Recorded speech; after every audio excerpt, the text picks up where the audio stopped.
Assalamu alaikum, dear students.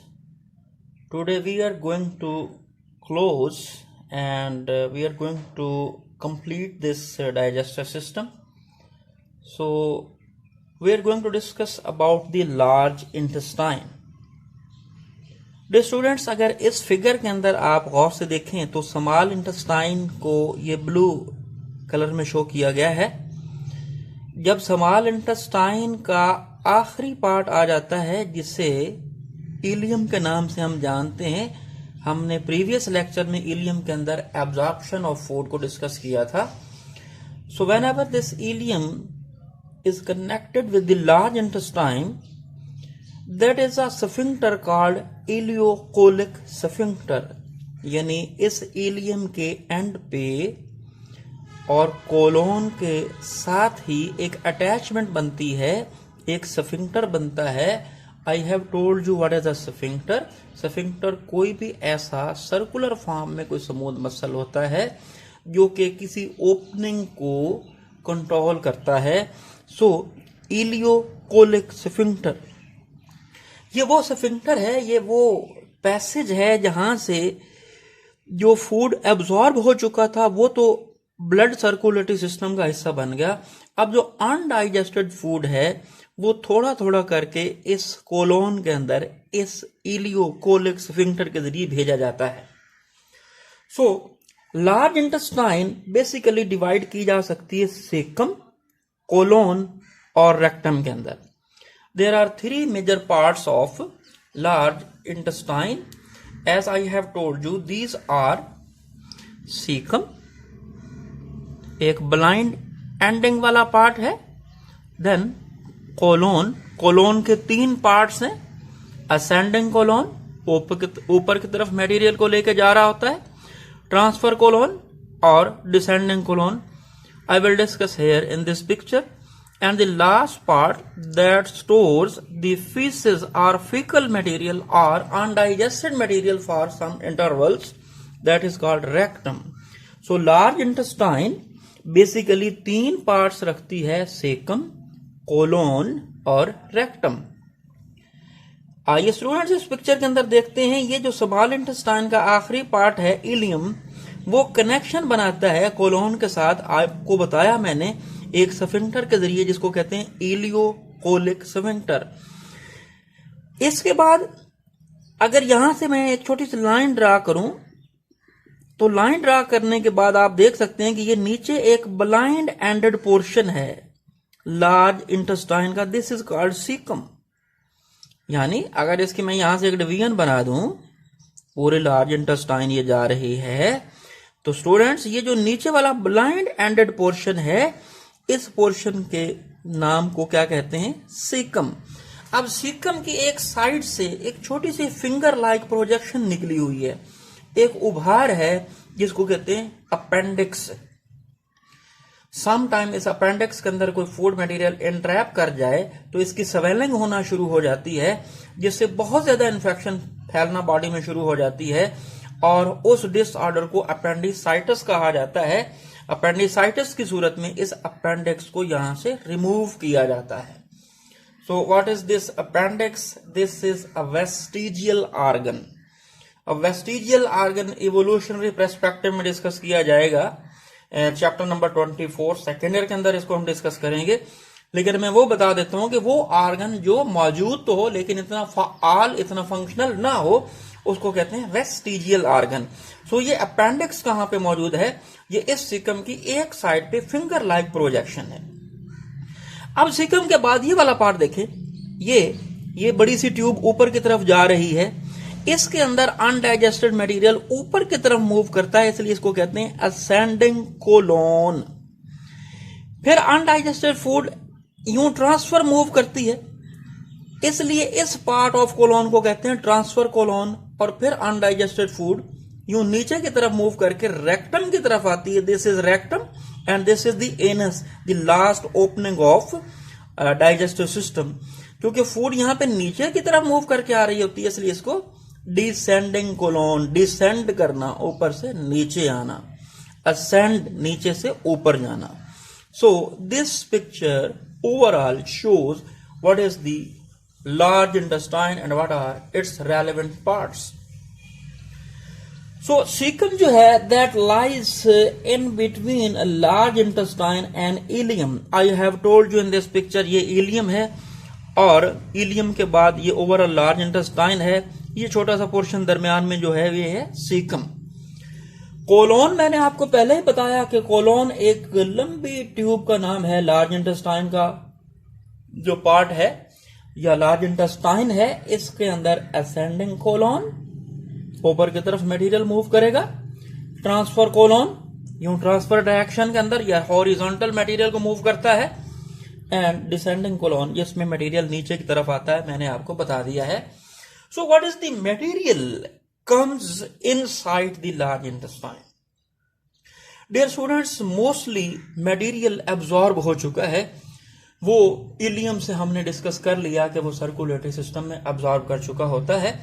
उसके बाद अब कौन सा मटेरियल ऐसा बचता है जो लार्ज इंटेस्टाइन में मूव कर रहा होता है. उसमें सबसे ज्यादा तौर पर पाया जाने वाला है एक कसीर मिकदार में पानी. पानी के अंदर कुछ डिसॉल्व साल्ट्स पाए जाते हैं और कुछ अनडाइजेस्टेड मटेरियल. अब इन अनडाइजेस्टेड मटेरियल के अंदर मेजर मटेरियल जो होता है ज्यादा तौर पर वो है फीकल मटेरियल, फीसेस. वो अनडाइजेस्टेड मटेरियल होता है that is egested from the body. जो डाइजेस्टिव सिस्टम से निकाल दिया जाता है वो फीकल मैटर कहलाता है. खासतौर पर इस फीकल मैटर के अंदर कौन सी चीजें हैं. इसके अंदर काफी सारे बैक्टीरियाज मौजूद होते हैं. प्लांट का फाइबर होता है. स्टूडेंट्स आप लोग जानते हैं कि प्लांट बेस्ड जितनी भी डाइट है उसमें डाइटरी फाइबर्स होते हैं. और आप लोगों ने प्रीवियस क्लासेस में पढ़ा है कि डाइटरी फाइबर्स जो होते हैं वो लुब्रिकेशन में अपना रोल परफॉर्म करते हैं और वो डाइजेस्टिव सिस्टम के अंदर इस मटेरियल की रनिंग को बेहतर बनाते हैं. हालांकि इतने एब्जॉर्ब वो नहीं होते, वो जज़ब नहीं होते, वो डाइजेस्ट नहीं होते. लिहाजा वो डाइजेस्ट तो नहीं होते, should be removed outside of the digestive system. तो वो बैक्टीरिया के साथ साथ प्लांट फाइबर भी मौजूद होते हैं जिसकी एक बेहतरीन एग्जांपल आप सेलुलोज के हवाले से जानते हैं. इसके अलावा काफी सारे स्लफ्ड आउट सेल्स, वो सेल्स जो फूड का मटेरियल मूव करने की वजह से झड़ जाते हैं, उतर जाते हैं, उनको कहते हैं स्लफ्ड आउट सेल्स. क्योंकि डाइजेस्टिव ट्रैक के अंदर जैसे जैसे फूड मटेरियल मूव करता है तो रगड़ खाने की वजह से अंदर कुछ सेल्स एपिथेलियल सेल्स होते हैं वो रिमूव होते रहते हैं, रगड़ खाते रहते हैं. उनको कहा जाता है स्लफ्ड आउट सेल्स. इसके अलावा क्या मटेरियल होता है? म्यूकस. म्यूकस के अलावा कोलेस्ट्रॉल और bile pigments. I have told you in previous lecture bile pigments, वो जो बाइल के अंदर शामिल होते हैं. सो ये सारा कुछ फीकल मटेरियल है. यानी सारा मटेरियल अगर देखा जाए जो लार्ज इंटेस्टाइन के अंदर है, water, salts, undigested material and faecal matter. अब फीकल मैटर की तशरीह या एक्सप्लेनेशन ये है कि इसके अंदर मजीद क्या चीज होती है? Bacteria, plant fibre, sloughed out cells, mucus, cholesterol, bile pigments. ये सारा का सारा वो मटेरियल है should be removed from the body. आइए अब इसके अंदर कुछ ऐसी चीजों का जिक्र करते हैं जो यूजफुल भी हैं. काफी सारे बैक्टीरिया लार्ज इंटेस्टाइन के अंदर बैठे होते हैं और उनकी पॉपुलेशन यहां मौजूद होती है. डियर स्टूडेंट्स, ये बैक्टीरिया यूजफुल बैक्टीरिया हैं. इन बैक्टीरिया का काम है कि वो वाइटामिन्स सिंथेसिस करते हैं, काफी सारे वाइटामिन्स बनाते हैं. खास तौर पर अगर उसमें एग्जांपल ली जाए तो विटामिन के. आप लोग वाइटामिन्स के फंक्शंस को जानते हैं. मोस्टली तो उनके अंदर बॉडी के अंदर कोएंजाइम्स के तौर पर एक्ट करते हैं और दीगर कई एक केमिकल रिएक्शन में हिस्सा लेने वाले ये इंपॉर्टेंट सब्सटेंसेस होते हैं जिनको विटामिन्स कहा जाता है. तो यूजफुल बैक्टीरिया भी मौजूद हैं लार्ज इंटेस्टाइन के अंदर जो कि विटामिन्स बनाते हैं और खास तौर पर एग्जांपल हमने ली है विटामिन के की. अब स्टूडेंट्स जैसे जैसे मटेरियल इसमें मूव कर रहा होता है तो एक बड़ी मिकदार पानी की और साल्ट्स की उसको यहां से बॉडी के अंदर जज़ब हो जाना जरूरी होता है. So the water and salts are reabsorb back to the body, ताकि मुकम्मल अनडाइजेस्टेड मटेरियल को रेक्टम की तरफ लाया जाए और इसके अंदर स्टोर किया जाए और फिर यहां से इसको रिजेक्ट किया जाए या इजेक्ट किया जाए। सो समटाइम इस एब्जॉर्प्शन के अंदर होने में या ना होने में कुछ डिसऑर्डर्स आ जाते हैं। वो डिसऑर्डर्स दो मशहूर जमाना डिसऑर्डर्स हैं। पहला है डायरिया। आप लोग जानते हैं डायरिया हैजा को कहा जाता है, जिसमें बॉडी के लिक्विड एब्जॉर्ब नहीं होते और डिहाइड्रेशन का मामला बन जाता है। यानी अगर इस लार्ज इंटेस्टाइन के अंदर कोई इन्फेक्शन हो जाए, उस इन्फेक्शन की वजह से जो मैंने आपको बताया कि पानी को और साल्ट्स को रीअब्सॉर्ब होना होता है टुवर्ड बॉडी, अगर वो रीअब्सॉर्ब ना हो पाए तो सिंपल सी बात है वो सारा पानी और साल्ट्स सारे के सारे इस फीकल मटेरियल के साथ रिमूव हो जाएंगे। सो जब हाईली लिक्विफाइड मटेरियल फिकस के साथ रिलीज होता है, इट काजेस डिहाइड्रेशन, और ये डिहाइड्रेशन इसलिए हो रही होती है कि वही पानी जो एब्जॉर्ब होना था बॉडी के अंदर वो एब्जॉर्ब नहीं हो पाया। Such a condition is called diarrhoea. अब एक कंडीशन इससे उल्ट है। वो उल्ट कंडीशन ये है कि अगर बहुत ज्यादा पानी यहां पे जज़ब हो जाए, तो जब बहुत ज्यादा पानी जज़ब हो जाएगा, अब वो जो फीकल मटेरियल के लिए एक रिक्वायर्ड पानी की मिकदार है जो कि सेमी सॉलिड मटेरियल के तौर पर उसने रिलीज होना है, वो सॉलिड बन जाता है, वो यहां पर रुक जाता है, जिसके अंदर बैक्टीरिया मुख्तलिफ केमिकल रिएक्शन करने लग जाते हैं और इस चीज को हम कहते हैं कॉन्स्टिपेशन, जिसे आप कब्ज के नाम से जानते हैं। कब्ज मतलब क्या है? पानी बहुत ज्यादा बॉडी की तरफ रीअब्सॉर्ब हो जाता है या जज़ब हो जाता है। अब जो यहां मटेरियल होता है वो यहां पे रुक जाता है। उसके रुक जाने की वजह से उसके अंदर डिकम्पोजिशन स्टार्ट हो जाती है और वो डिकम्पोजिशन बैक्टीरिया के जरिए होती है, जिससे मुख्तलिफ गैसेस वगैरह पैदा होती हैं। Such a condition is called constipation. So dear students, यानी कि यहां पे मटेरियल का स्मूथली मूव करना जरूरी है और एक लिमिटेड अमाउंट के अंदर पानी का जज़ब होना भी जरूरी है और कुछ फीकल मटेरियल के साथ रिलीज होना भी जरूरी है। यह है नॉर्मल फंक्शन। यानी अगर बिल्कुल पानी जज़ब ना हो तो डायरिया की कंडीशन बन जाएगी और अगर बहुत ज्यादा जज़ब हो जाए तो कॉन्स्टिपेशन की हालत बन जाएगी। Both of these are disorders related to the large intestine. Now, this fecal material comes inside the last part that is called rectum. So, this rectum temporarily stored the fecal material or feces इस rectum के अंदर store किए जाते हैं। इस rectum को दो तरह के स्फिंक्टर सराउंड करते हैं। जो अंदर वाली साइड पे स्फिंक्टर मौजूद होते हैं वो स्फिंक्टर स्मूथ मसल की मदद से बने हुए हैं और जो बाहर वाले बिल्कुल यहां पे मौजूद होते हैं वो हैं striped muscles. So what is the rectum? This is the last part of large intestine.